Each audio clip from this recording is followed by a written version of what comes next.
Welcome back to New House, Old Soul. Today we're talking about cladding, okay? Cladding is basically the skin that we were putting on the outside of the house. It's really being a student of the past and really understanding historic precedents and studying the past to make sure you get it right.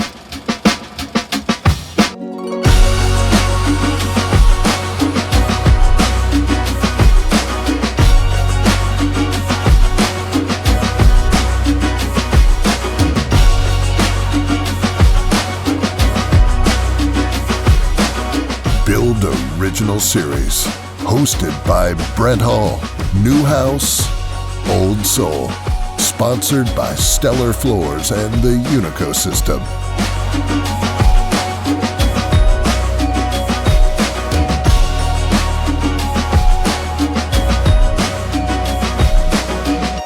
I think brick's a great example because brick is one of those historic fabrics, historic materials that has really changed over time. For instance, early bricks, okay, were handmade. They were porous, they were not perfectly clean, they weren't hard edged, okay, because they were made in molds and handled by hand. And so to see fingerprints in historic bricks is something that happened. The other thing that happened with historic bricks is the whole idea of building a wood-framed stud wall with a brick veneer, okay, is a 1900s invention, okay?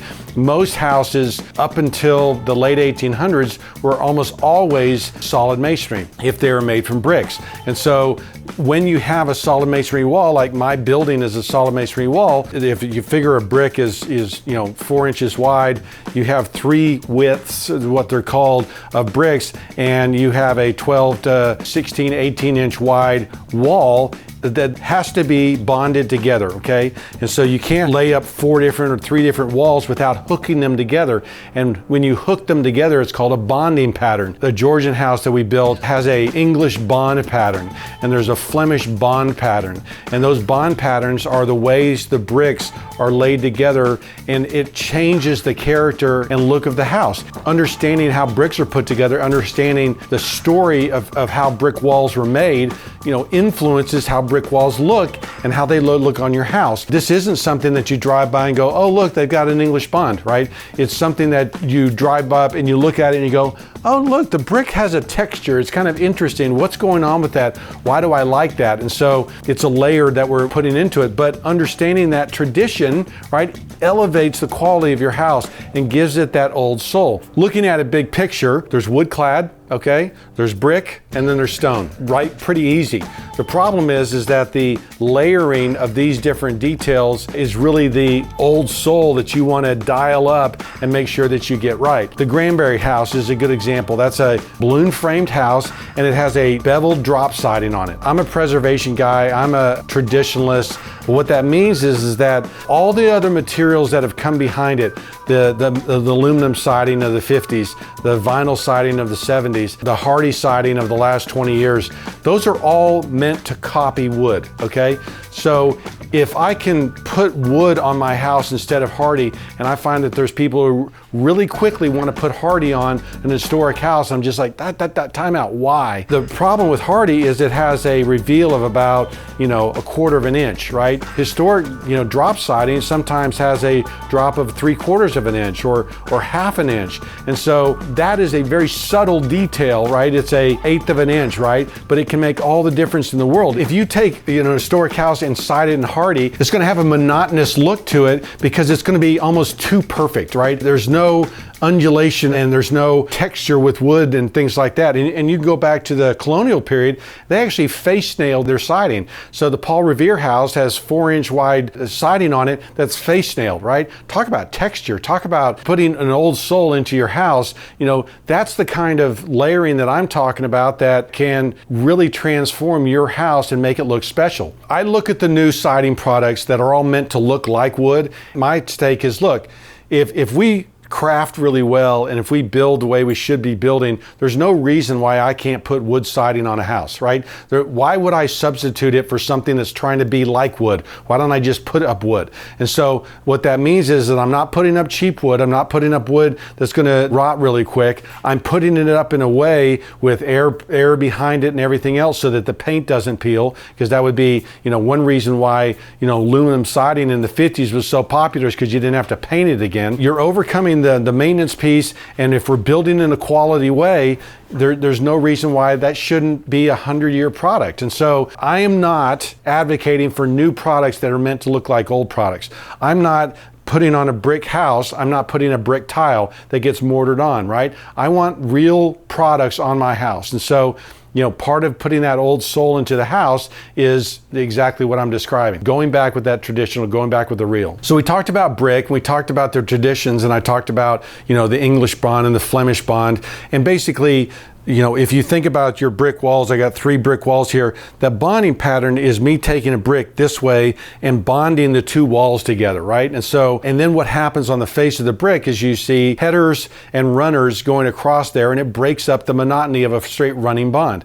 Brick color is really important. Brick texture is really important. If I'm building a house from the 1920s, a raked face brick is really appropriate brick. So how do you know these things, right? And I think about a Craftsman or a period revival house from the 20s or 30s, and I know that the cut stone cap, by the way, it was almost always cut stone in the 1920s, right before cast stone really becomes a popular product in the 80s. That cap on an arts and crafts house is 4 to 5 inches thick. And most caps that you see today are about 2 inches thick. Does it matter that much? Well, no. I mean, it's not going to, no one's going to die, right? But it is that layering in texture and authenticity that's going to give your house an old soul. So what you're hearing is me being a student of the past, me going up and measuring the actual size of those parts and pieces so that I can get them right. And remember, your mind registers and remembers a lot of things. So when you drive through an historic neighborhood, you are taking these mental pictures in your mind of what those houses should look like. When you go to a new neighborhood and you're looking at those houses, it just doesn't look right. And you're thinking back those mental pictures and you're saying, so something's not right, something's missing here. And it's these small little details that we're fixing. So a cut stone sill, a thick cut stone sill on a bungalow revival house, right? Instead of tilted brick, the raked face, right? And you think of houses like Thistle Hill, because in that period of time, they had machine-made bricks. So machine-made bricks are very uniform in color, and oftentimes they wanted this monolithic look on these houses, and so you see the brick all very even and not blended, right? And so if I'm doing a period revival house, or if I'm doing an English style house or a colonial revival house, I might do a blended brick, right? Because bricks in the colonial period had a little bit of dark color, a little bit of light color, depending on where they were in the kiln. I know I'm blabbing a lot, guys. I know I'm explaining all these things, but I'm hoping you're understanding that it's not just a decision, oh, pick your wood, pick your brick, pick your stone. It's really a diving deep into the history and understanding the traditions so that you can get it right.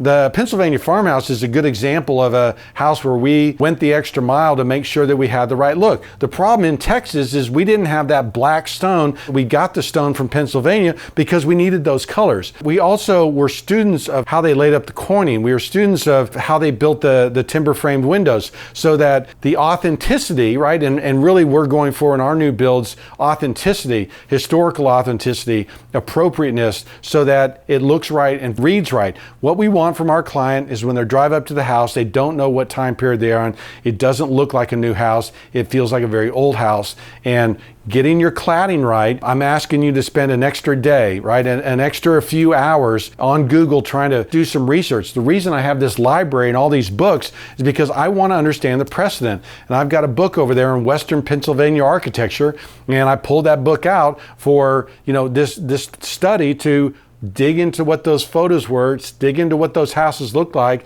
see how they were built so that we could build it right.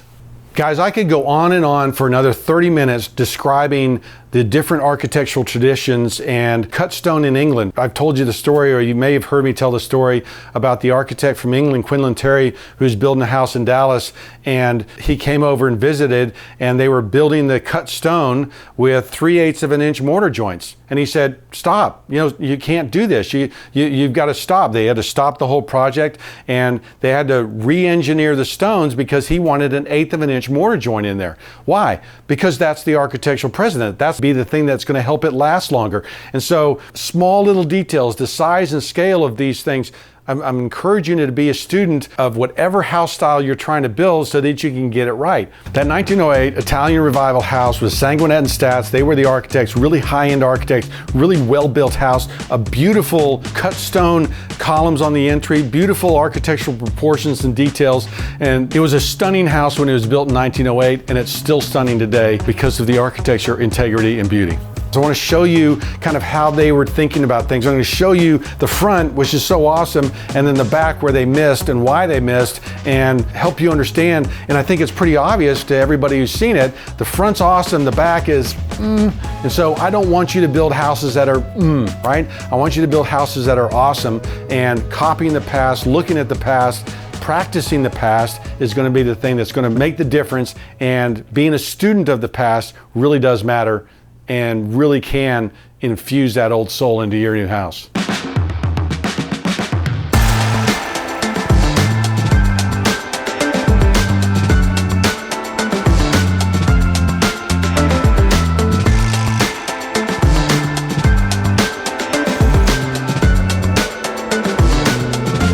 This is an early house because it's built before 1920, solid masonry, right? So this house, along with this hill, along with my office, is all that solid masonry construction that is kind of an old way of building, right? And so we're gonna see some challenges and stuff. I'm gonna show you inside some of the problems with that, because there's actually some structural clay tile in there, which is really early for that product in this house. But really what I wanted to show you is the problem, okay? And so you cannot, if you think about cladding on an exterior house, it's wood, brick, stone, right? Stucco traditionally was a product that was a lifesaver in that you had brick or stone, it starts to weather, you stucco over it, right? There are some traditions of putting stucco right on stone, like in Greece and some different places like that. But a tradition in America is that stucco isn't necessarily something you start with, right? It's usually something that's a repair material. Stucco here, as we can see on this house, is kind of that anti-old house deal. Because what they've done is they've put a new material, but they put stucco, which can be considered a traditional material, but the execution of it is terrible. Execution, guys, is like maybe the most important thing you learn from the new house, old soul. You can say, well, we just put brick on it. Okay, well, how did you put brick on it, right? There's ways that brick and the mortar is raked. There's ways that the size of the brick, there's all kinds of executionable details, right? Molded brick that we've forgotten today, and we kind of just pass by. And so execution is a huge deal. And what they did here, the execution of that stucco, was done in a very contemporary way. It's done in a McMansion-y way. And so you have these plywood boxes is basically what that is. It's a plywood box for the column. It's a plywood box for that entablature, that panelized molding that's put on top of it. There's no precedent for that. There's no historic precedent anywhere for that. So when you are copying the past, there are ways of executing this that could have made it so much better. So now what we're left with is on that addition over there, we've got columns that stick right up against the bottom of the porch. We've got this addition here, and we know clearly that they're additions. The quality of building on the front side of the house versus the quality of building here is ruined, okay, because it wasn't executed properly. It wasn't executed with the same focus on an historic and traditional details. And really, guys, the other main lesson from this whole series is be a student of the past. Be a student of these historic building details so that you can practice them. Trying to build like they did will teach you a lot, right? When you look at it and say, well, I've got to build this entablature up. But look here, like these Corinthian columns, straight tubes, no entasis, going up into an entablature. That's not a full entablature, right? The balustrade, those columns don't sit over top of the balustrade. You watch my video on how to fix this that's on the Build Show on YouTube. So if they had practiced the past, if they had been clear students of the past, they would have fix this. I don't mean to spend all this time out here talking about this, but I'm telling you, the execution and being a student of the past really does matter, really will make you a better builder, really will elevate your game, because you're gonna have to go, wait, if I was gonna do exactly that, how would I do that? How would I execute those details? How would I build like that again? And your bar will be raised as you learn to build from the past. So speaking of being a student of the past, when you dive into that, I'm just telling you, it's a deep, deep lake. It is a almost infinite lake of information and details that you can extract and learn from. The base of this rotunda, okay, we've talked about putting rustication in. What's rustication, Brent? Rustication is when there is a heavy modular stone on the base of a building that gives it visual strength, so it looks like the top can be carried by it, okay? So I'm talking about a layer, guys, of information and opportunity, okay? That if you want to build better, if you want to build beautiful things that are timeless, you've got to be a student of the past, and rustication is just one example of the many different opportunities, and I think opportunity is the right word, of making this better. Learning from the past, guys, being a student from the past causes you, okay, and caused me to read books. Hey, I don't really understand that concept. What is that concept? You dive deeper. And then you get into it and go, oh, there's all these different traditions for doing rustication. Oh, look, and they used to, and all of a sudden you're diving deeper. And the French used to do it this way, boom. And the Americans used to do it this way, boom, right? So more and more learning, more and more information you can gain will really help you get that old soul into your new house. Talk about execution, guys, right? Look at this, okay? Look at that childish way of getting these two pieces together, that they've mudded over with all this mortar, and these lines are all messed up. You know, this is the kind of execution you want to avoid, right? This is what shows you that it was done in the last 20 years. Look at the way, you know, the base connects to the column. It's just poorly executed. And this is an example of trying to copy the past, but doing it, executing it in a bad way. Not only is the column a tube and it should have emphasis, but the way they've constructed it, the way they've put it together cheapens it, right? It just makes you go, oh yeah, this was done later, because you can see how cheap it is. Execution, especially when we're talking about cladding, you know, really determines longevity, sustainability, you know, the how well our buildings last. And so when you do things like this and we see the cracking and we see what's going on here, we all of a sudden are looking at this, and this has been here 10 or 20 years. It's nowhere near going to last as long as the things on the front of the house that have been here 110 years. And so building quality, especially when we're talking about cladding, executing details well, good build signs so that, you know, a house works, right? It's not only the cladding that you choose, it's the execution of it, the things behind the wall that will really determine, you know, how long our buildings last, how well we build. Execution, execution, execution. So let's go upstairs. We demoed out this shower, and you're going to actually see some of the guts of this exterior wall, and we'll talk about that as we consider cladding.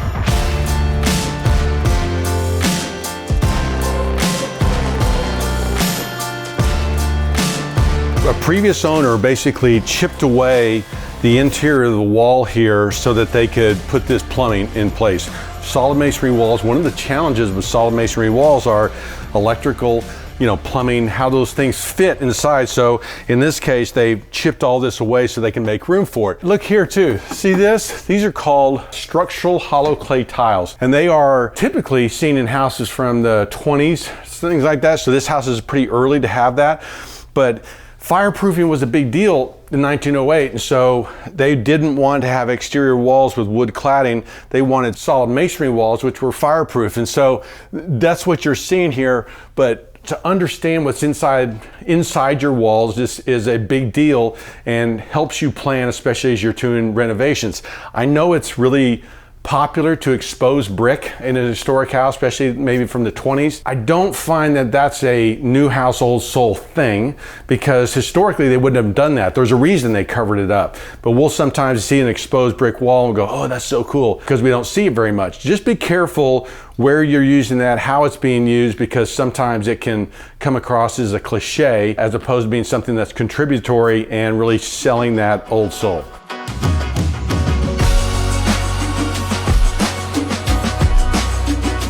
All right, guys, so cladding, right? It really does matter. It really does make a difference. We're on the inside of my building, right? This is the brick wall with 3 widths thick that's been bonded together. Getting those details right, being a student of the past, not practicing modern traditions on old houses or on your new house because it stands out. You immediately recognize it. That photo in your brain of what is supposed to be versus what's being done is not right. And so you sit there and you go, so we've missed on something. And a lot of the miss happens because you aren't looking at the patch, you aren't looking at those authentic details and literally going and measuring them, going and looking at them and studying them so that you can get them right. All right, guys, so cladding, it really does matter. I hope you learned something today. Hope I didn't talk too long about these traditions, but the traditions really matter.